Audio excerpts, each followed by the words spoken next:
Meeting to order. First thing we have on our agenda is public comments. Jerry, I saw you signed up for.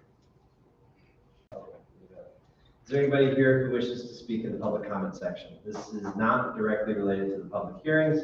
This is directly related to any other issues not to these public hearings. Okay, hearing none. We'll now close the public comment section portion of this agenda. Moving on to public hearings. Ordinance O 2023-06, amendment to Chapter 2, Administration, Article 1, Section 2.2, Safety Program. Okay.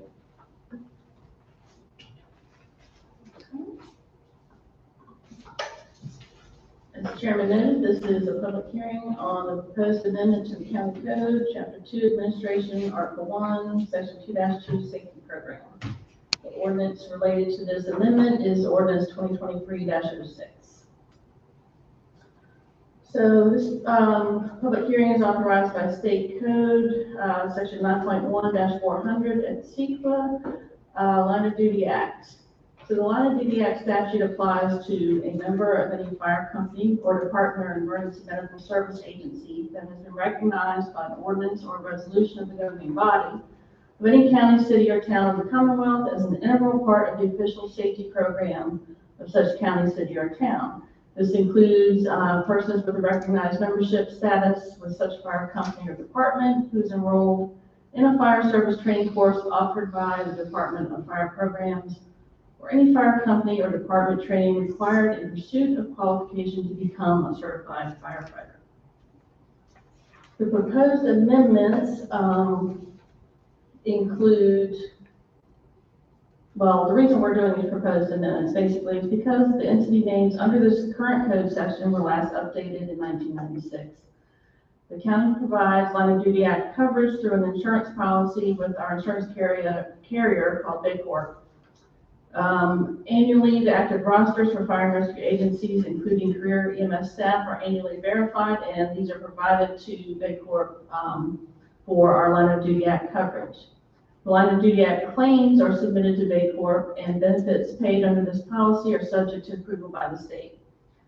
So updating the covered entity names in the county code provides for uniformity when cross-referenced with Line of Duty Act insurance coverage rosters, ensuring that our EMS and fire company providers have access to these benefits under the local statute upon state review of any claims. So our proposed ordinance would amend this section 2-2 safety program.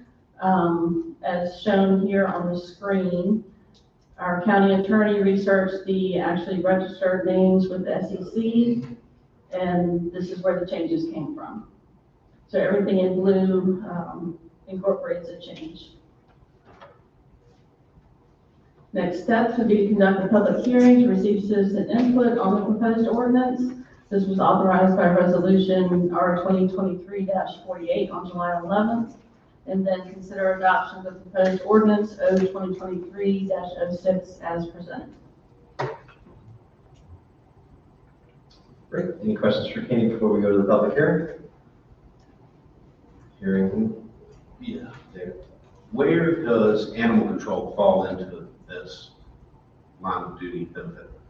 So currently, animal control officers that fall under county administration, such as ours, are not covered by the Line of Duty Act. If you have an animal control officer that is part of a covered police department, those folks are covered. But there's a difference between an animal control officer and, a canine police officer within the statute. So with this proposed ordinance change, we would be covering, or would be covered, obviously our sheriff's department is covered by line of duty.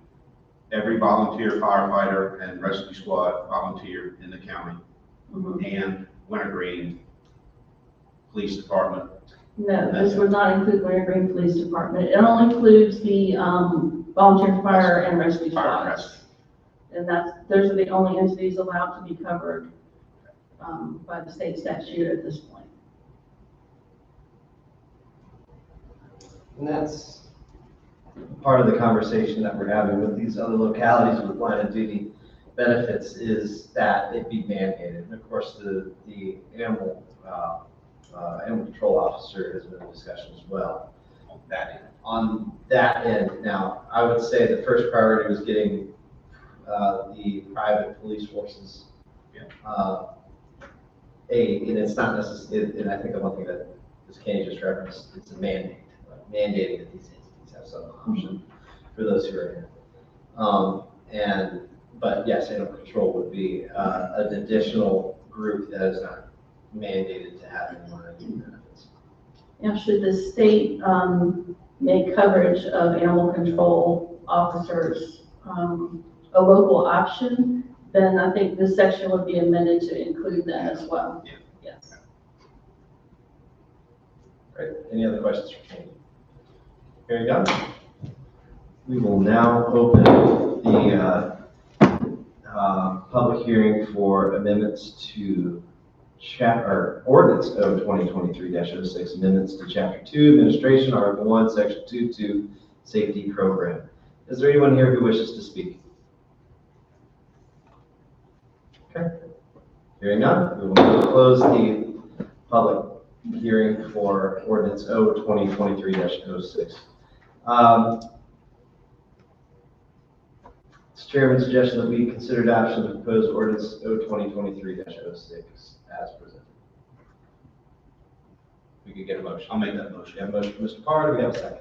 Second from Mr. Barton. Is there any further discussion? Hearing no further discussion, we'll do a vote by acclamation. All those in favor say aye. Aye. Any objections or abstentions? Hearing none.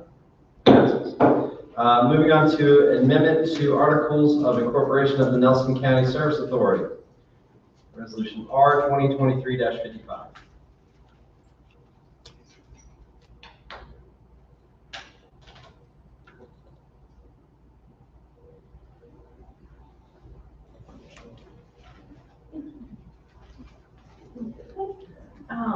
This is a public hearing on a proposed amendment of the Articles of Incorporation of the Nelson County Service Authority. This does not involve an ordinance, but rather Resolution 2023-55. So the Virginia State Code authority for this amendment is Chapter 51, the Virginia Water and Wastewater Authorities Act, which is 15.2-5100 et seq. Article 3 describes functions of authorities and the amendment of Articles of Incorporation for water and wastewater authorities. Article 2 describes the creation of authorities. Governing body of each participating locality shall cause to be advertised at least one time in a newspaper of general circulation.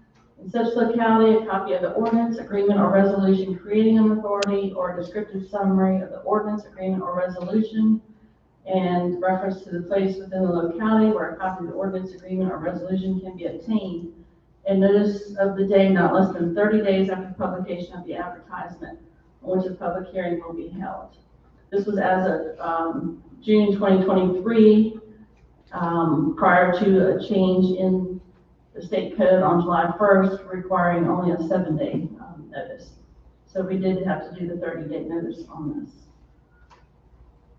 So some background on these proposed changes. The amendment of Section 3 of the Nelson County Service Authority Articles of Incorporation was requested by the Service Authority Board on May 18, 2023. And this was in order to be consistent with our County Code, Chapter 12, Utilities, Article 2, County Service Authority, Division 1, Section 12-27, Members, which was effective July 9, 2002.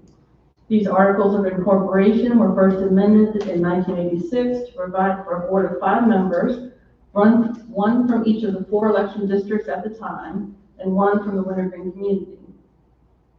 These Articles of Incorporation were next amended in 2002 to provide for a board of 5 members, 1 from each of the 5 election districts at the time, and this was never approved by the State Corporation Commission, but has been followed by the Board of Supervisors in appointing Service Authority board members. So amendment of Section 3 of the Articles of Incorporation of the Service Authority are proposed as follows. These items A, B, and C aren't being changed at all. This describes the power of the Nelson County Service Authority Board, the fact that they're consisting of 5 members appointed by the Nelson County Board of Supervisors, one appointee from each election district. They'll be appointed for a 4-year term and then reappointed without limitation. Section B describes that each member shall serve from July 1 until 4 years hence on June 30th, when this term shall expire.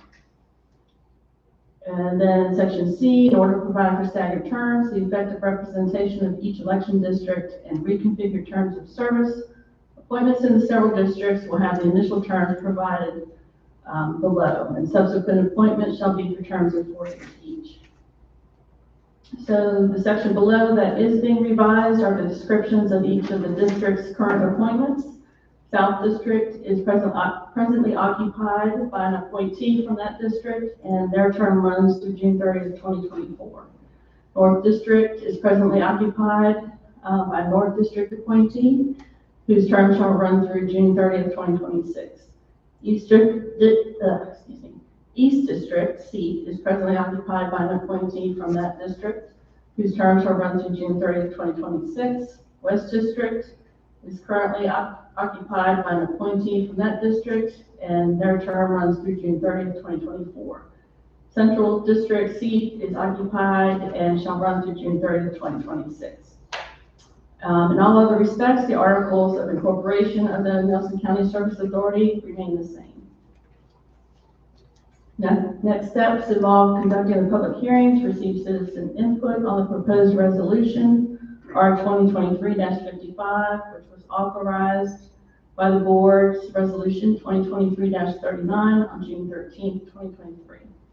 Consider adoption of the proposed resolution as presented, and then upon adoption of the resolution, the county administrator will send a certified copy of the resolution to the executive director of the authority, who shall send the certified copy of the resolution to the State Corporation Commission for filing pursuant to Virginia Code 15.2-5107, which states that that shall be done. Okay. Any questions? Any questions for candidates? Hearing none. Let us open the public hearing for amendment to the Articles of Incorporation of the Nelson County Service Authority. Anybody here wish to speak to this? Hearing none. No. Close public hearing referencing amendment to the Articles of Incorporation of the Nelson County Service Authority. Can we get a motion to pass consideration of resolution R 2023-55 as presented? So moved. A motion from Mr. Parr, is there a second? Second from Mr. Barton. Is there any further discussion? Hearing no discussion, we'll do a vote by acclamation. All those in favor say aye. Aye. Any objections or abstentions? Hearing none, motion passes. Moving on to public hearing special use permit number 986, outdoor entertainment venue.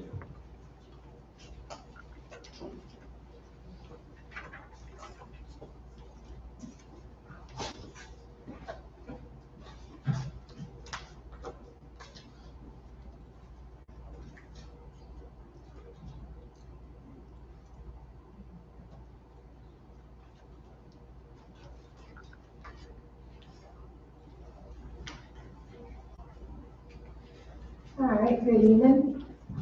This is a special use permit to allow for an outdoor entertainment venue for weddings and other events on property zoned A1 agriculture. The applicants are Stephen and Suzanne Groves. The tax map number is 21-A-115. It's 12.83 acres at 877 Glenthorne Loop. The property currently contains an existing barn and infrastructure that is utilized for lavender farm activities, as well as up to 12 social temporary events per year, which are both by right uses in the A1 agriculture district. At the time, the structure was approved as farm exempt, however, was constructed by a company using an engineered building package to satisfy building codes. There are no physical expansions proposed with this application. Narrative provided by the applicant details event operations on the property as interest in their wedding venue business has grown. The applicants are requesting a special use permit to expand operations and increase the potential for additional events. An outdoor entertainment venue is defined as the non-temporary use of any land, including the erection or use of non-temporary structures or the installation of non-temporary infrastructure for the hosting and operation of Category 1 and Category 2 events, exempt events, or other entertainment activities for cultural, artistic, social, or recreational purposes. Category 1 and Category 2 events, exempt events such as social temporary, are all permitted by right in A1 without permanent facilities or infrastructure. The utilization of the existing barn and infrastructure to host such events, as well as the increased number of events, is what constitutes the special use permit. Exempt events are exempt from permitting requirements in Article 24, temp events. So they are permitted to have Category 1 and Category 2 events, just like anywhere else in A1. They're allowed to have 12 social temporary events per year. They're allowed to have the barn for agricultural purposes, but the reason for this special use permit is that they could have events in the barn. This area is residential and agricultural in nature. Zoning in the vicinity is A1. A portion of the property is located within the flood zone, however, only parking areas are located within that area. The property is accessed by existing entrances on Glenthorne Loop. Comments from VDOT indicate that the entrance used for public access will need to satisfy the requirements for a moderate volume control entrance and recommended reducing the number of entrances. Parking requirements in the zoning ordinance indicate 1 space for each 100 square feet of area used for assembly is required for clubs, lodges, assembly halls, and similar uses without fixed seats. With parking available for up to 196 vehicles, this is sufficient. There is existing septic and well on the property that serves the existing barn. Comments from the health department indicate that an engineer will be required to assess the capacity of the existing septic system to determine its adequacy for the proposed use. This property is located in an area designated rural farming on the future land use map, which would promote agricultural uses and compatible open space uses, but discourage large-scale residential development and commercial development that would conflict with agricultural uses. The rural and farming district would permit small-scale industrial and service uses that complement agriculture. Protection of usable farmland should be encouraged. Clustering of any new development in areas of a site without prime or productive soils will enhance the production of prime or productive soils for future agricultural uses. At the Planning Commission meeting on July 26th, they recommended approval with a vote of 4-1 with the following conditions. The maximum number of attendees at any event shall not exceed 150, and that's already the limit for the events they've currently been doing. Amplified music and sound shall end at 10:30, and that there shall be no more than 150 events per year. Do you have any questions, Mom? Currently in A1, it's Category 1 and Category 2. You can you have an unlimited number of Category 1 and number 2? Yeah, as long as you obtain approvals. There's nothing that Right. puts a cap on the amount you can have in a year or anything like that. So for all agricultural purposes, you already have one. Now, the wedding piece is the finite number in agriculture. Because it's a social. Right. event, yeah. And in order to use the barn, they have to ask permission to use the barn. Yeah, they can have the 12 No matter weddings what, there no barn. if it's outside. Right. But it's the fact that they want to have more than 12 weddings per year, Right. and if they want to be able to have them in the structure. Okay. Any questions for Emily before we ask the applicants to come up? Okay, then, if you guys could come up real quick and talk.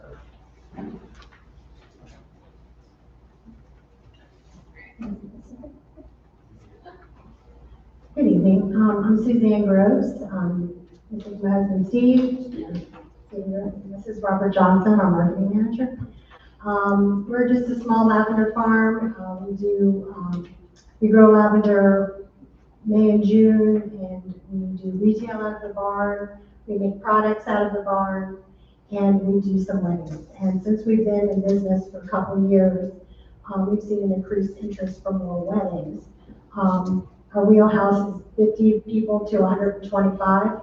We've had 2 weddings that had 150 people. But we're not looking to change anything. We just want to be able to be permitted to have more weddings, more events. We see a need for it and just thought it would be nice to be able to do that. Okay. And just for clarity, an event to them is defined as anyone that pays for the use of the property. This can actually be anything from, here to say winter, nonprofit, birthday parties, celebrations of life. So those are much smaller events that are in the barn, but they count towards this 150. So this isn't, just for clarity, this isn't the sake of 150 weddings with 150 people. So this is every event that they could possibly have. If 2 people wanted to sit down and have a corporate retreat and pay for it, that's an event. So some of it, yes, they would have increased wedding capacity on the property, but the reality is that's somewhat seasonal. That's also a Saturday type of a thing. So the number of the weddings as a percentage of the overall 150 is pretty slim. But this encompasses everything that they could possibly do to gain revenue out of the property. Any questions for the applicants at this time? Is it possible to say, you know, we're not gonna have more than 50 events that are over 50 people or something like that, to ensure that,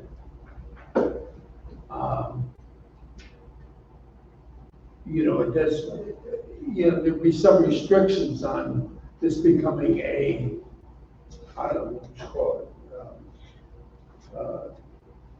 constantly in use as a, I mean, I know there's residential area, it's in a residential area. And, the 150 is what scared me. And I 150 people or understand, events? yeah, I understand what you said. I was wondering if there was a way to put that in a way that would be, make sure that it wasn't, you know, wouldn't scare the people who live in the area. We've been doing this for 2 years now and it's been no problem. I mean, we're very respectful of our neighbors, the noise, we're right there on site. I don't think that's what he's asking. You're actually asking, can we bring the number down?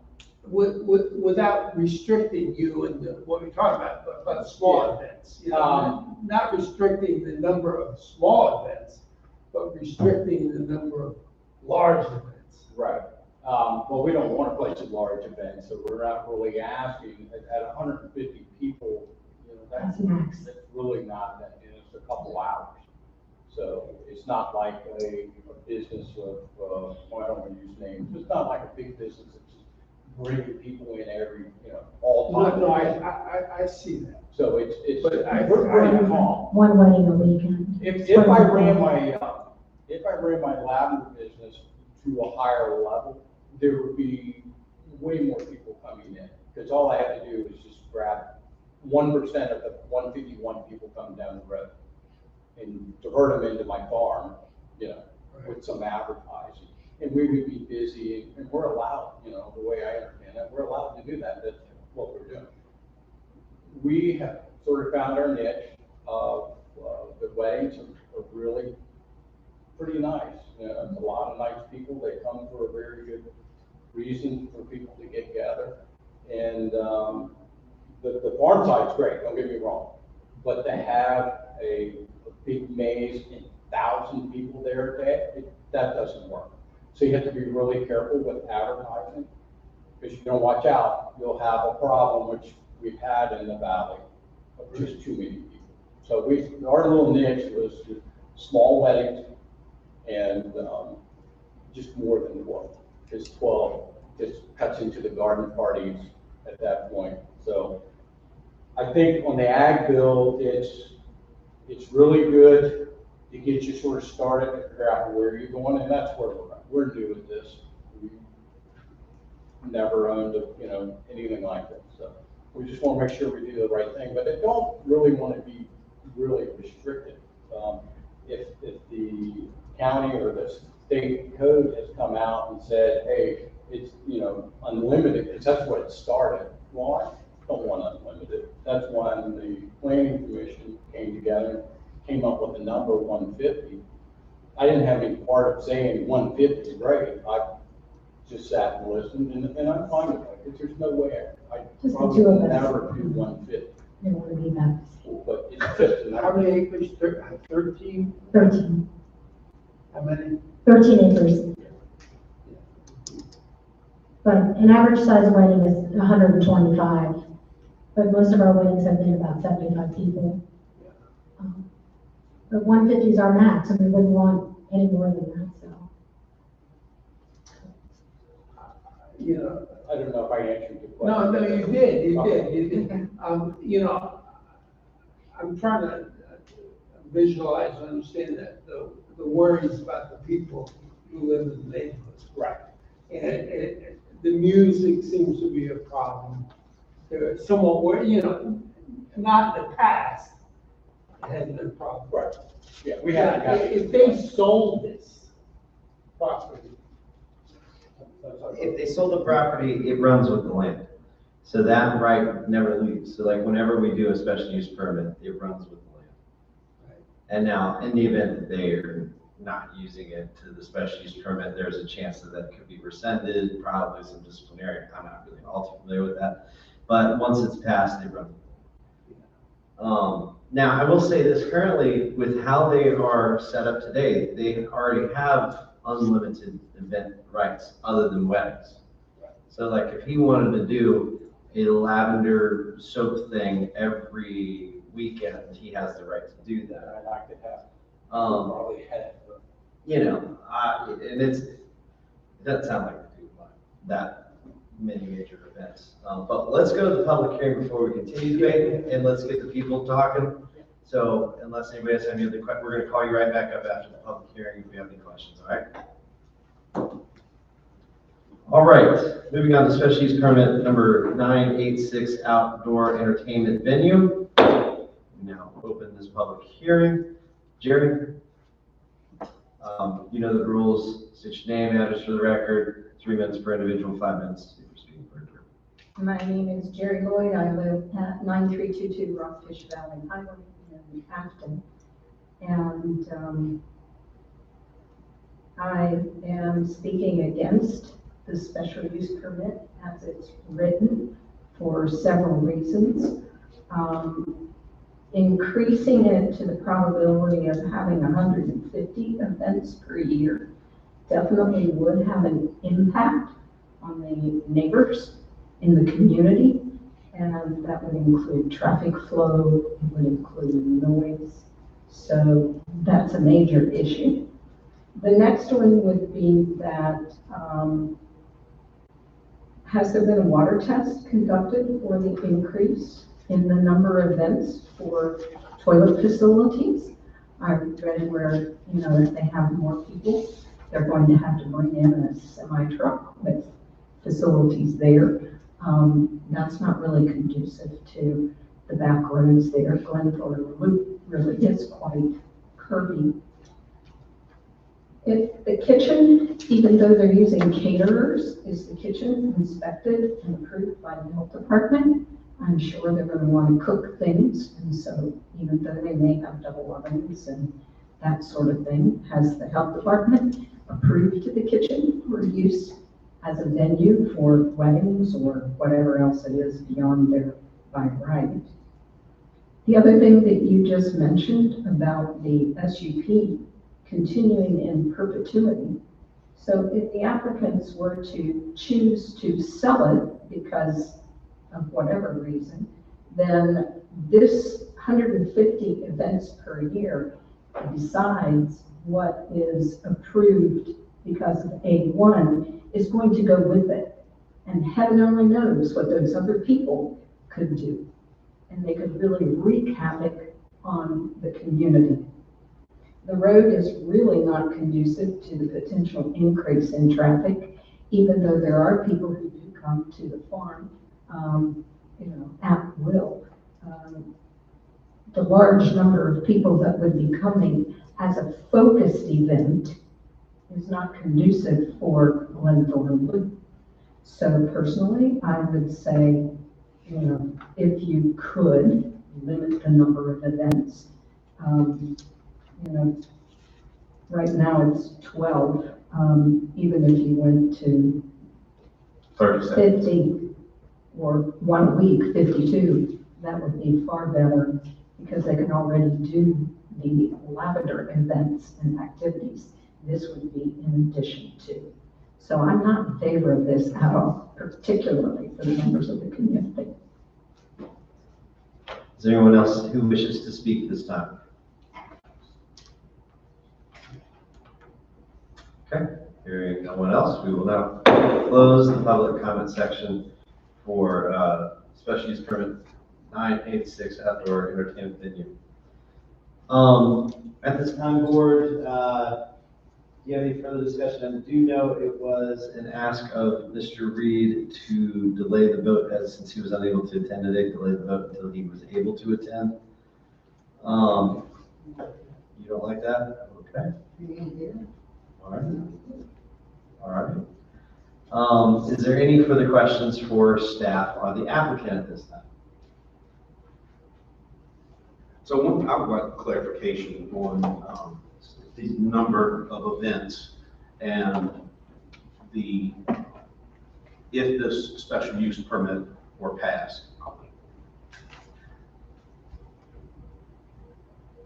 Does that mean double dip? Like they could have 150 weddings plus unlimited number of A1 by right activities? Is that the way it works?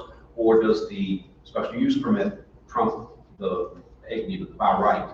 How does that mean? Is it double dipping or do they? It's interesting because some of these events that they're talking about would be exempt events, like agritourism related events, stuff like that, which I don't think should really be considered in that number. But when you're adding that condition of 150 events and capping at that, we might want to clarify the language to what type of events we're specifically capping. Because I can see both points that they're not looking to have 150 weddings, but the vote would give them the ability to have 150 weddings. Yeah. So is there a compromise where we could say, and I think what Mr. Barton. I don't want to put words in your mouth, Mr. Barton, but I think what you were suggesting was if maybe we could say, let's let them have 52 weeks a year, let's let them have 52 weddings, and then 100 events capped at this number, or whatever. I'm just throwing out ideas, but it sounds like we've got a group who wants to work with the community,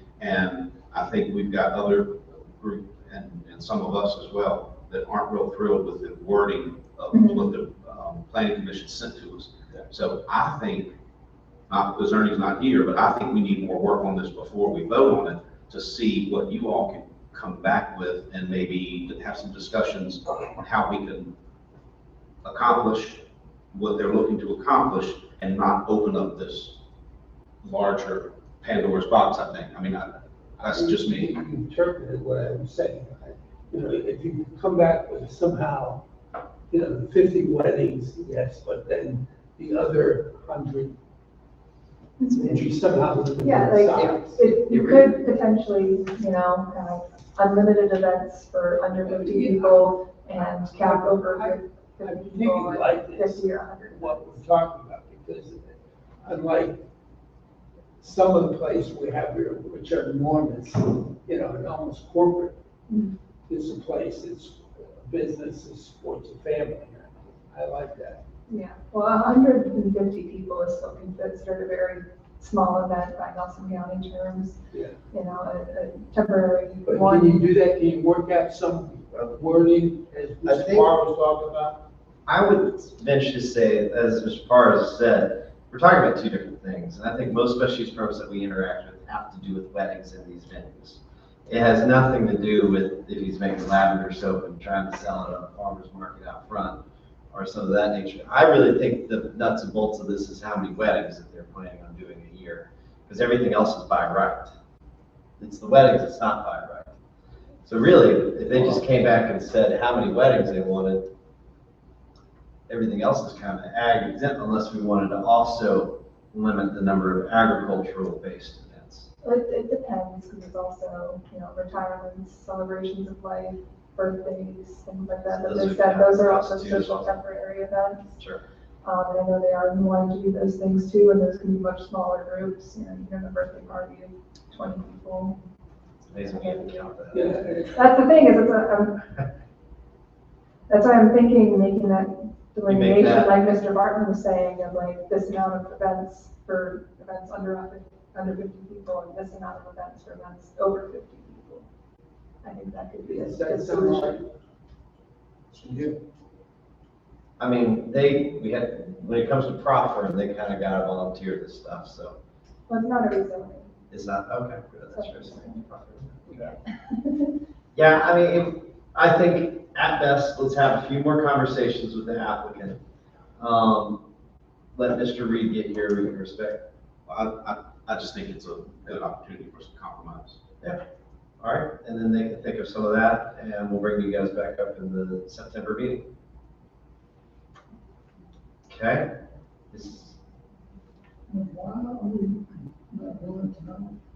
They wanted to work some more on the Changing the language. of the Amendments are.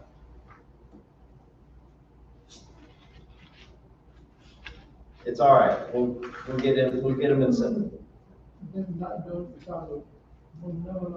No, we're doing it because we want the plan, Change the verbiage yes, and the numbers and the event definition. We want this to happen. But are you in a particular hurry? Yeah. Well, yes, like I Yes. said. Well, you like that after work. I mean, it's a business and they're getting calls every day. Yeah. So without handcuffing the business and the family, Oh, they need to be able to plan to say, yes, we can do your event in November and December, Oh, January. I see. Those calls are coming in now, and they're actually getting calls for 2024, 2025. I think it'd be best served. We can talk about this in September. I got personally. That's fine. We'll stick with this in September, we'll get it knocked out. That's fine. And we'll iron out some details and go from there. All right, sounds good. That's a consensus. We're going to continue that to September. Do we need to make that a motion, or is it consensus? I'll make a You motion. can. All right, Skip continues it to September. Second, from Mr. Parr. All those in favor say aye. Aye. Abstentions? Okay, September. Any other business that needs to be presented at this time? Candy. Other than we have to continue the meeting to what date? Or we- Yes, 23rd. 23rd, as long as the consultants can be done by 5, they said they would do whatever time. Okay, so let's do a couple hours, 3 to 5. Well, it's on the calendar at 2, but, oh, yeah, not 2, I didn't put it on the calendar. So maybe I just put it at 2. I thought it was Yeah, at 2. I think we were talking about a similar time frame. Okay, so That's 2 fine. o'clock. All right. I am fine with continuing this meeting to August 23rd at 2 o'clock. You good? You make that motion? I'll make that motion. Skip makes that motion. Second. Second, Mr. Parr. Any further discussion? All those in favor say aye. Aye. Any objections, abstentions? Opposed? See y'all then.